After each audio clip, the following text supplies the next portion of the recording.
ইরানের বিরুদ্ধে যে যুদ্ধ চাপানো হলো, এটা এখন বোঝা যাচ্ছে যে এটা একেবারেই উদ্দেশ্যমূলক এবং ইচ্ছাকৃত। দুটি দেশ ইরান এবং যুক্তরাষ্ট্র তারা আলোচনা চলছিল। আলোচনার মাঝ পর্যায়ে একটা বিরতি ছিল যে পরবর্তী ধাপে আবার জেনেভায় আলোচনা হবে।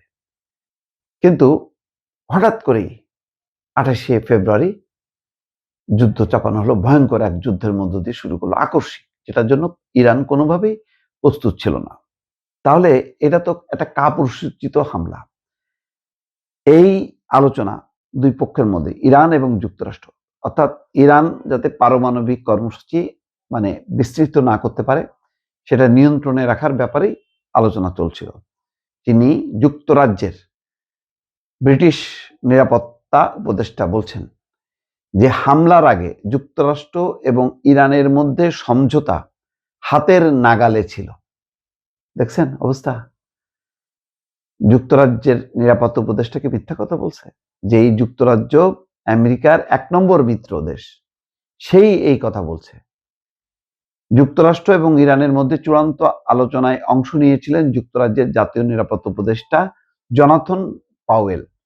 ব্রিটিশ এই কর্মকর্তার মতে তেহরান তাদের পারমাণবিক কর্মসূচি নিয়ে যে প্রস্তাব দিয়েছিল তাতে একটি চুক্তিতে পৌঁছানো সম্ভব ছিল। এর মাধ্যমে যুদ্ধের ঝুঁকিও এড়ানো যেত। যুক্তরাজ্যের সংবাদ মাধ্যম গার্ডিয়ানের এক প্রতিবেদনে এই তথ্য উঠে এসেছে। জেনেভায় গত ফেব্রুয়ারির শেষ দিকে অনুষ্ঠিত আলোচনায় অগ্রগতি হয়েছিল বলে মনে করেন পাওয়েল। সংশ্লিষ্ট সূত্রের বরাত দিয়ে জানা গেছে, ইরানের পক্ষ থেকে যেসব প্রস্তাব দেওয়া হয়েছিল তাকে বিস্ময়কর বলে অভিহিত করেছেন তিনি।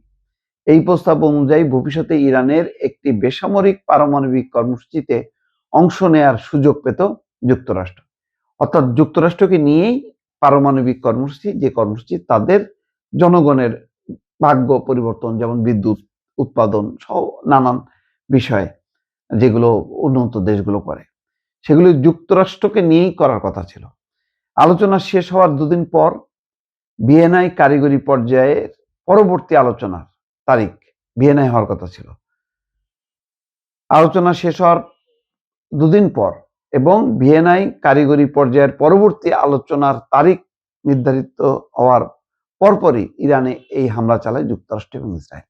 তার মানে তারা চায় না, তারা চায় ইরানকে ধ্বংস করতে। কারণ তারা জানে যে কোনো উপায় ইরান যদি মেনে নেয়, ঠিক আছে আমরা পারমাণবিক কর্মসূচিটা আমরা কোনো মারণাস্ত্র তৈরি করব না, এটা তাদের অর্থনৈতিক উন্নয়নে ব্যাপার করবে। কিন্তু সেটাও তারা চায় না, তারা চায় হলো যুদ্ধ।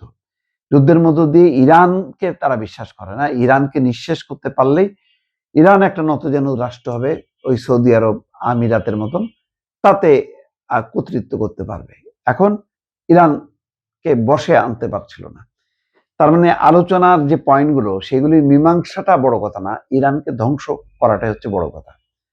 আলোচনায় পাওয়েলের উপস্থিতি এবং এর অগ্রগতি সম্পর্কে তার গভীর জানাশোনা ছিল এমন ৩টি ভিন্ন সূত্র এই তথ্য নিশ্চিত করেছে। সূত্র বলছে, জেনেভার কোলনিতে ওমানের রাষ্ট্রদূতের বাসভবনে উপদেষ্টা হিসেবে উপস্থিত ছিলেন পাওয়েল।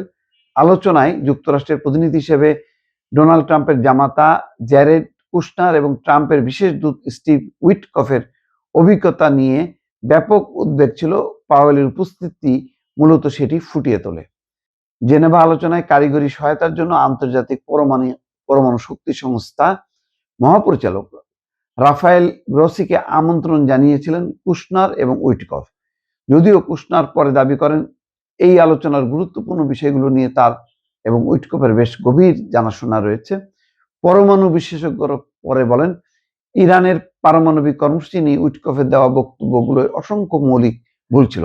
তার মানে এই যে জামাতা, ট্রাম্পের জামাতা এবং উইটকফ, তারাও আসলে এটাকে ভুলডুল করতে চাইছে এই আলোচনাটা, যাতে যুদ্ধের ক্ষেত্রটা মানে মজবুত হয়, এবং সেটি তাই হলো শেষ পর্যন্ত।